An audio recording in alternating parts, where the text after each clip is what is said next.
Sonny Murray here, berry specialist for Perennia Food and Agriculture. Today is September 24th. Today we're just going to take a look at the horticulture strip till demo plot that we have set up in Colebrook, Nova Scotia. This project was funded by the RALP program. RALP stands for Resilient Agriculture Landscape Program. Its purpose is to increase awareness around greenhouse gas reduction, improve soil health, restoration of wildlife habitat, and strengthen resilience in agricultural lands. So if you have a project on farm that revolves around reducing tillage, increasing pollinator habitat, installation of riparian zones or shelter belt, this program may be a benefit to you. Right now, that program is being administered by Jeff Wenzel with the Nova Scotia Department of Agriculture. So if you want to find out more details, feel free to reach out to Jeff. So what we did with these plots is we picked out two horticulture crops, strawberries in a matted row, June bearing situation, and pumpkins. Why we chose those two crops to demonstrate is oftentimes these are grown together on the same farm, most often in a U-pick situation or a market stand type situation. So we thought we could demonstrate these crops and how to use strip till techniques to establish them and control the weeds in them and make a difference on those smaller U-pick operations. Strip till is currently being used on many Nova Scotia farms, primarily for corn production, particularly on livestock dairy farms. We haven't seen a lot of uptake in the horticulture crop, but we think there's a lot of interesting, compelling reasons why it should be adopted in horticulture crops. These include many soil health concerns. If you look at reducing erosion, we're leaving a lot more residue on the soil surface. It's going to increase internal drainage on those soils by maintaining soil structure and some of those channels created by earthworms and the plant roots themselves. We're going to decrease organic matter breakdown because we're not infusing that soil with a great amount of oxygen, which will break down a lot of organic matter. So hopefully we'll have a buildup and an increase in organic matter over time. I think it's particularly interesting in matted row strawberries. Often through the years we run into a disease we call black root rot. It's a complex of a couple different diseases and nematodes, but if we can increase the porosity or internal drainage of that soil by maintaining again those earthworm channels and the channels created by roots, increase the soil structure, we can dry out that root zone a little bit, not create that compacted layer with excessive tillage. I think that's going to decrease overall incidence of black root rot, I think, which is very important in maintaining productivity on these strawberry rotations. So there's two main things that we have to think about when we're setting up to have a successful adoption of strip tillage on farm. I think we want to be thinking right away about how we're going to control those weeds. So we need a good herbicide program, and we need to know how to correctly set up the equipment. What we're doing with strip tillage is we're not doing any tillage in season after we plant, right? We do a little bit of tillage in a narrow zone, just enough to get that crop established, and then after that, all subsequent weed control has to be done with herbicide. So we're replacing that in-season tillage with herbicide. So we have to have a crackerjack plan heading into the season of how we're going to control weeds through that season. So beforehand, we need a good inventory of what we have for troublesome weeds on the farm, and what we may use to control those in season. On this farm, we know we have a long history of potato production going way back. In recent years, this particular plot was used for fescue planting. So we came in last fall, Roundup and 2,4-D, and did a burn down of that crop. Through the winter, we sat down and came up with a decent plan. And the first thing we said was, from that potato production, we know we're going to have group 5 triazine resistant weeds in this location. So those include ragweed, pigweed, lamb's quarter. So they are all going to be present because this is a bit of an annual system. We do have a little bit of tillage. We know they're going to be there, and they're going to be there in numbers. We also have quite a bit of mustard in this field built up from a long history of annual crops. We know we're also going to have grasses from that fescue field, so we got to make sure that we can take care of those. So we started by listing all the herbicide options that we have for strawberries in this case, and a very good publication to go to is the Weed Control in Matador Strawberry publication from New Brunswick. So we got that out, started going through that. So then we want to take our options and decide, how do we arrange them to get the best efficiency out of them so that we're covering the most amount of windows we can with our residual herbicides. We keep back the post-emergent products, focus on the pre-emergent residual products, and we want to cover windows of time with those, knowing that each of those probably is going to last 4 to 6 weeks, right? We'll go through the program that we put together in the winter very slowly. So what we did was we actually did the fall glyphosate plus 2,4-D. We added the 2,4-D just because there's a little bit of clover there and the dandelion. So in the spring, we thought we would pull those strips mid to late April, let them set until we planted, and then we'd come in with glyphosate pre-plant. So allowing those strips to set would allow weed seeds to germinate, and we can almost do a little bit of a stale seed bed technique, and again kill off any weeds that have sprouted before we plant it with the glyphosate application. Then we planned on coming through with Chateau just after planting while those plants are still dormant. So the night after planting or the next day, we're allowed to come in with Chateau. We could have used an Authority there as well. So Chateau or Authority are very good pre-emergent broadleaf herbicides that have a residual of about 4 to 6 weeks. We could have also used Dual if we were particularly concerned about grasses.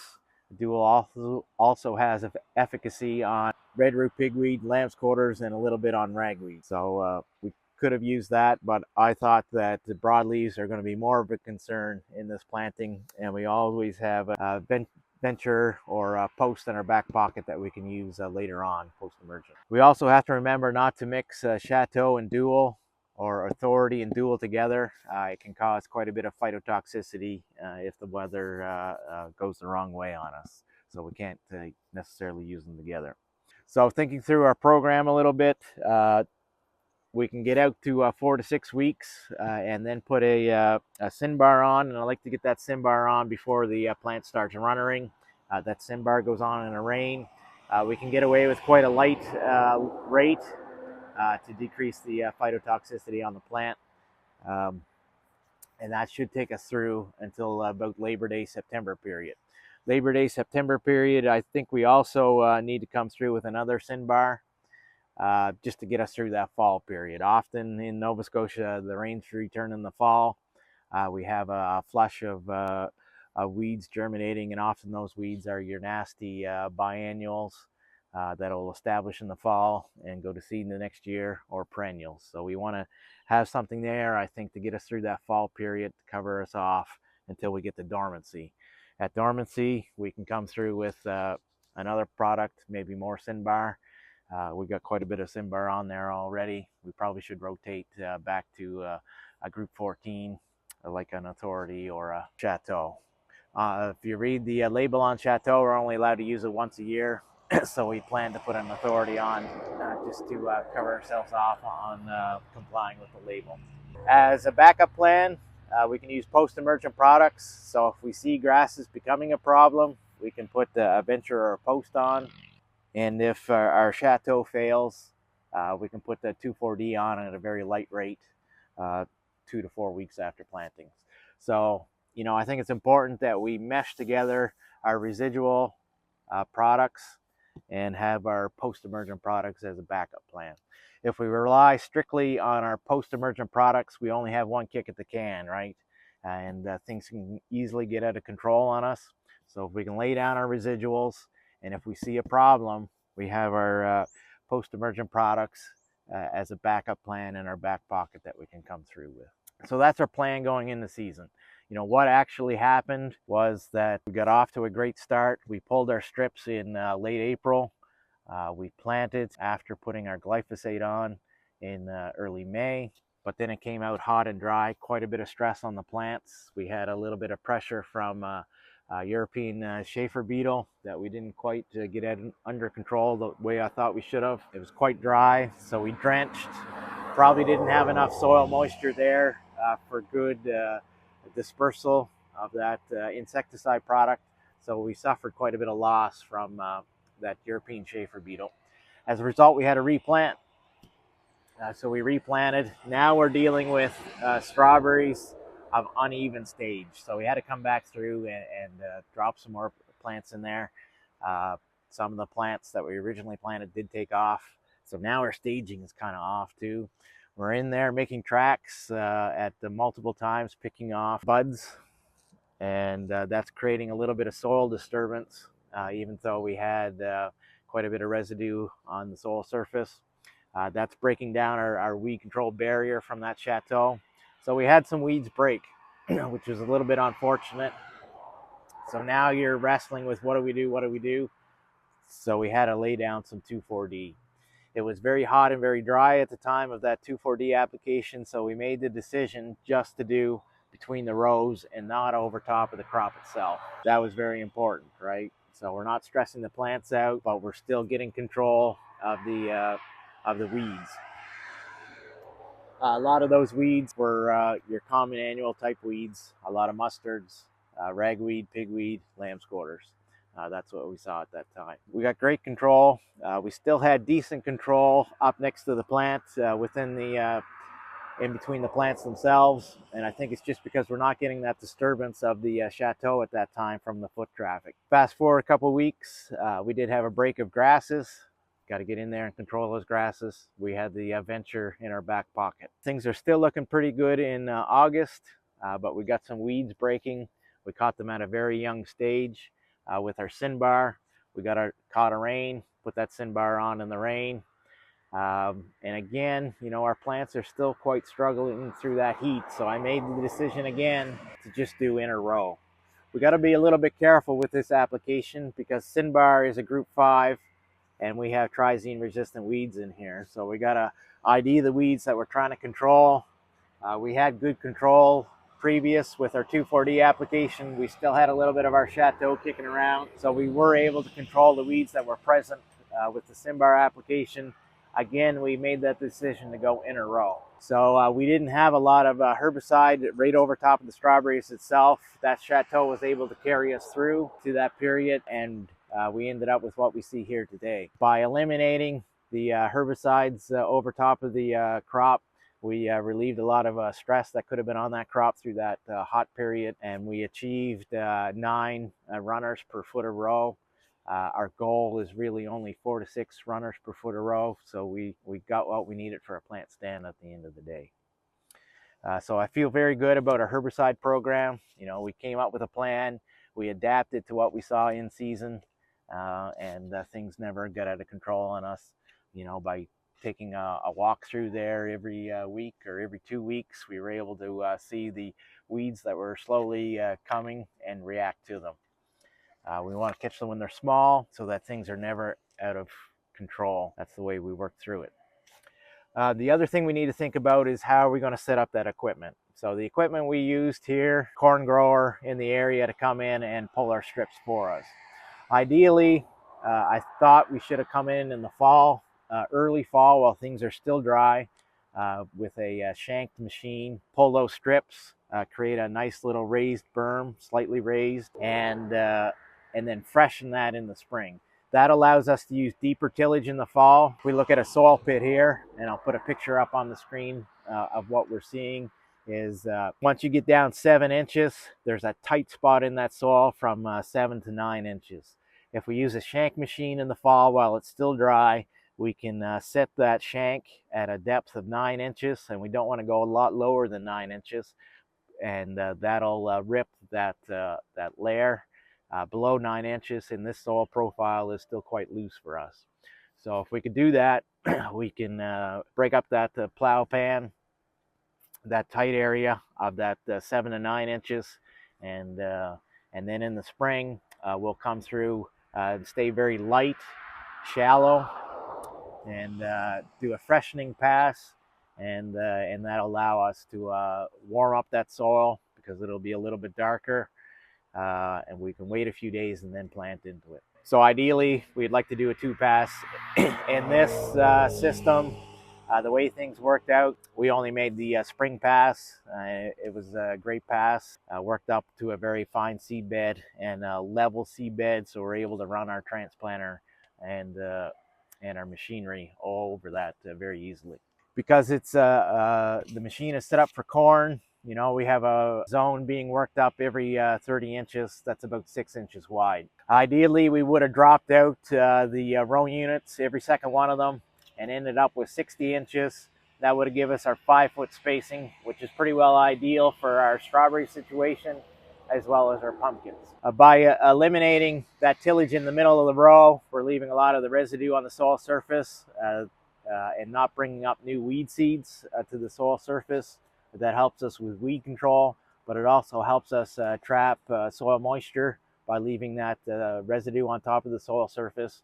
And it also allows us to eliminate that tillage, which is the goal of the whole project. Unfortunately, we didn't do that because we didn't want to mess with the grower's machinery, as he was very busy at that time getting his own corn in. So we did have a little bit of tillage going down the middle of the row.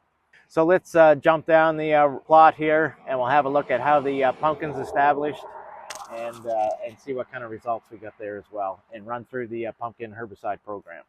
So here we are in front of the pumpkin plot. I think pumpkins are particularly adapted to strip till or no-till. We have great herbicides to use in them now. Also, if you think about pumpkins, you're planting them quite late in the spring, so that gives a great opportunity for soil to warm up.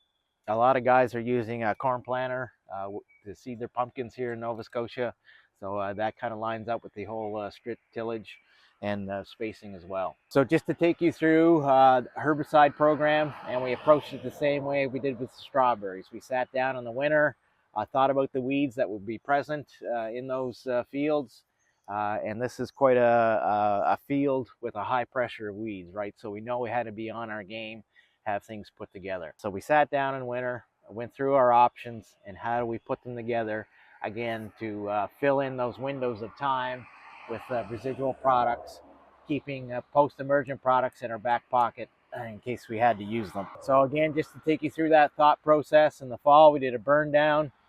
Come spring, everything was brown. We pulled those strips, and with pumpkins, they're very late planted. So again, we pulled our strips at the same time as the strawberries and let those strips sit from late April to late May, when we thought we were past the risk of frost. Then we planted our pumpkins. That allows us to do a stale seed bed technique. In an organic program, we could have come through with a flamer to kill those weeds that had emerged and plant into it. But in our system, we opted to use herbicides. So what we thought we'd use was glyphosate, again, to kill those weeds. We also put in Sandia. Sandia is a great product. Some other growers in the corn industry, field crop industry, may know it as permit. It has a post-emergent activity, but it also has residual activity, mainly a broadleaf annual weed product. We could also use Dual. We're allowed to mix those two together. So we mix Dual in with that tank mix to give us grass control. Dual also has a little bit of activity on lamb's quarters, pigweed, ragweed, and again, we're dealing with group 5 resistance in this field. So the addition of Dual helps to control those weeds. The residual activity on those particular weeds isn't great. Dual is mainly a grass product. So because we're doing this in the winter time, we're able to look at the efficacy tables for those products. And if you look at it for Sandia, Sandia isn't particularly great on lamb's quarters, right? So we can have lamb's quarters come through. We got the Dual in there to give us a little bit of more activity, but we thought we needed something else in that program as well. So we threw in a light rate of command, and the command's been on the market for a long time now. A bit of an older product. Some growers don't like to use it just because of the residual activity on it can last quite a long time depending on the rotation. But we thought we had to put it in, so we put it in at a half rate. The other thing that we noticed right away when reading the Sandia label is that there's a 36-month recarping interval for strawberries, all right? So keep that in mind. Me being the specialist, berry specialist, I'm like, I don't want you in there with strawberries for 4 years anyway, right? So we want a long rotation on our strawberry just to break up disease cycles. So I think it's a great thing to use Sandia. Other guys might not be able to get away with it just because of land availability and running a tight rotation. So keep that in mind. We planned on putting it on post-plant, but pre-emergent to the strawberries, all right? So we're giving the maximum amount of time for weeds to emerge before we come through with the stale seedbed technique provided by the glyphosate and laying down the pre-emergent residual products. The other thing we can do is come through at the 5th leaf stage before there's any amount of bloom there with another low rate of the Sandia. What this will do is it'll control some of those broadleaf weeds that may have emerged, that may have escaped the pre-emergent application, but it also tops up that residual control, and so you can last farther into the pumpkin growing season. So I think that's a very key application. Many growers will come in that time to do their final tillage pass, but we opted to do, in our strip till situation, we want to eliminate that pass, so we're coming in with Sandia at that time. The other thing we have in our back pocket is Venture. Venture, of course, very good grass product, works post-emergent to those grasses. So we wrote down in our plan that at vine runnering, our last chance to get through, we can come through with Venture and control those grasses. So in season, what did we actually do? So pre-emergent program went on. So post-planting, pre-emergent, it went on. Everything looked very clean. We came to that 5-leaf stage period. It was hot and dry. There were no weeds present at all because our post-emergent program was working so good, but I was worried, right? You don't have a lot of chances to come in. Once we're in the bloom, we can no longer use our Sandia, right? Because we don't want to shock that plant and have it abort fruit. It was also hot and dry at that 5-leaf time. So what we opted to do was come through again with an inner row treatment of Sandia just to top it up between the rows. We felt that we'd have good canopy around where the plants were, which would suppress the weeds, but we were a little concerned that if our canopy was a little bit slow due to the hot, dry weather to fill in, that we may get weeds break between the rows. So we did come in with Sandia between the rows, not over top of the plant. So we eliminated the stress on that plant. We had a very good row closure. During that runnering period, we did have a few grass weeds break. So we did come through with an application of Venture. And we have what we see here today, which is a good pumpkin crop, but no weeds in that plot whatsoever that we can see. I'll throw some pictures up. Walking through the plot, there are a little bit of grasses just breaking through recently in the early fall period. Size of the pumpkins, we planted at Connecticut Field, which is a bit of a smaller pumpkin, certainly smaller than Howden, which is both of these pumpkins are old standards. Size across the valley on all pumpkin crops is a little bit small. I feel very good about what we have here. I think some of the residue that we left on the soil surface locked in some of that moisture. So I think we have a great pumpkin crop. Anyway, let's have a look at the pumpkins as I walk through, and we'll also have a look at the root structure on one of the pumpkin plants.